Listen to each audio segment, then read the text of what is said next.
ಜನಾಂದೋಲನ ಸಮಾವೇಶದಲ್ಲಿ ಶೃಂಗೇರಿ ಶಾಸಕ ಟಿ.ಡಿ. ರಾಜೇಗೌಡ ಕಣ್ಣೀರು ಹಾಕಿದ್ದಾರೆ. ಕಾಂಗ್ರೆಸ್ ಪಕ್ಷದ ಹಿರಿಯ ಶಾಸಕರೂ ಆಗಿರುವಂತಹ ಟಿ.ಡಿ. ರಾಜೇಗೌಡ ಜನಾಂದೋಲನ ಸಮಾವೇಶದಲ್ಲಿ ಕಣ್ಣೀರು ಹಾಕಿದ್ದಾರೆ. ಇದು ಟಿ.ಡಿ. ರಾಜೇಗೌಡರು ಜನಾಂದೋಲನ ಸಮಾವೇಶದಲ್ಲಿ ಕಣ್ಣೀರು ಹಾಕಿರುವಂಥ ವಿಚಾರ. ಬಹಿರಂಗ ಸಭೆಯಲ್ಲಿ ಶೃಂಗೇರಿ ಶಾಸಕ ಕಣ್ಣೀರನ್ನು ಹಾಕಿದ್ದಾರೆ. ಯಾಕೆ ಕಣ್ಣೀರು ಹಾಕಿದ್ರು? ಮಾಜಿ ಶಾಸಕ ಡಿ.ಎನ್. ಜೀವರಾಜು ಹೆಸರೇಳದೆ ವಾಗ್ದಾಳಿ ಕೂಡ ಮಾಡಿದ್ದಾರೆ ಟಿ.ಡಿ. ರಾಜೇಗೌಡರು.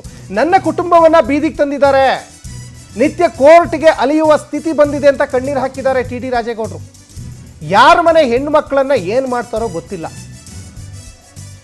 ತಾಕತ್ತಿದ್ರೆ ಚುನಾವಣೆಗೆ ಸ್ಪರ್ಧಿಸಲ್ಲ ಅಂತ ಘೋಷಣೆ ಮಾಡಲಿ.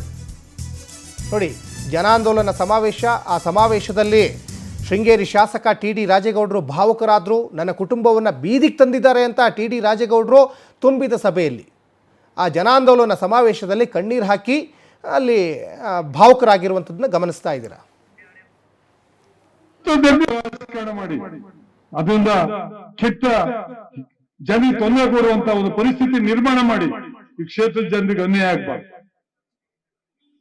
ನಾನಿವತ್ತು ನನ್ನೆಲ್ಲ ನೀವು ಬೈಬೋದು, ನಾನೊಂದು ಘೋಷಣೆಯನ್ನು ಮಾಡ್ತೇನೆ. ಇವತ್ತು ನಿಮಗೆ ಮಾನ ಮರ್ಯಾದೆ ಇದ್ರೆ, ಈ ಕ್ಷೇತ್ರದ ಬಗ್ಗೆ ಗೌರವ ಇದ್ರೆ, ಈ ಕ್ಷೇತ್ರದ ಬಗ್ಗೆ ಮಾಡಿರ್ತಕ್ಕಂಥ ಅನ್ಯಾಯವನ್ನು ಮನವರಿಕೆ ಮಾಡಿಕೊಂಡು, ಈ ಕ್ಷೇತ್ರದ ಮಹಿಳೆಯರಿಗೆ ಮಾಡಿರ್ತಕ್ಕಂಥ ಅನ್ಯಾಯವನ್ನು ಮನವರಿಸಿಕೊಂಡು ನೀವು ನಾಳೆ ಡಿಕ್ಲೇರ್ ಮಾಡಬೇಕು, ನಾನು ಮುಂದೆ ಈ ಕ್ಷೇತ್ರದ ಚುನಾವಣೆಗೆ ನಿಲ್ಲೋದಿಲ್ಲ ಅಂತೇಳಿ. ನಾನು ನಾಳೆ ಡಿಕ್ಲೇರ್ ಮಾಡ್ತೇನೆ, ನಾನು ಈ ಕ್ಷೇತ್ರದ ಚುನಾವಣೆಗೆ ನಿಲ್ಲೋದಿಲ್ಲ. ನಿಮ್ ಜೊತೆ ನಿಂತು ಚುನಾವಣೆ ನಿಲ್ಲದೇ ಇದ್ರು ನನ್ನ ಜೀವ ಕೊಟ್ಟು ಈ ಕ್ಷೇತ್ರದ ಜನರಿಗೆ ದುಡಿತಾರೆ. ನನ್ನ ಜೀವ ತೀರಿದ್ದೀನಿ, ನನ್ನ ಕುಟುಂಬ ತೀರಿದ್ದೀನಿ. ದಿನನಿತ್ಯ ಕೋಟಿ ಅನ್ಯಾಯ ಮಾಡಿದ್ರಿ, ನನ್ನ ಹಾಳು ಮಾಡಿದ್ರಿ, ನೀವು ಸಾಲ ಮಾಡಿದ್ರಿ, ಇಷ್ಟೊಂದು ಅನ್ಯಾಯ ಮಾಡಿದ್ರೆ ಜನಕ್ಕೆ, ಇಷ್ಟೊಂದು ಅನ್ಯಾಯ ಮಾಡಿದ್ರೆ ಜನಗೆ ಅನ್ಯಾಯ ಮಾಡಿಲ್ಲ, ಜನಗೆ ಅನ್ಯಾಯ ಮಾಡಿಲ್ಲ. ನಾನು ಇವತ್ತು ವಾರ್ತೆ ಮಾಡ್ತಾರೆ, ನಾನೆಲ್ಲ ಚುನಾವಣೆಗೆ ನೀವು ಯಾರು ಹಾಕಿದ್ದೀವಿ?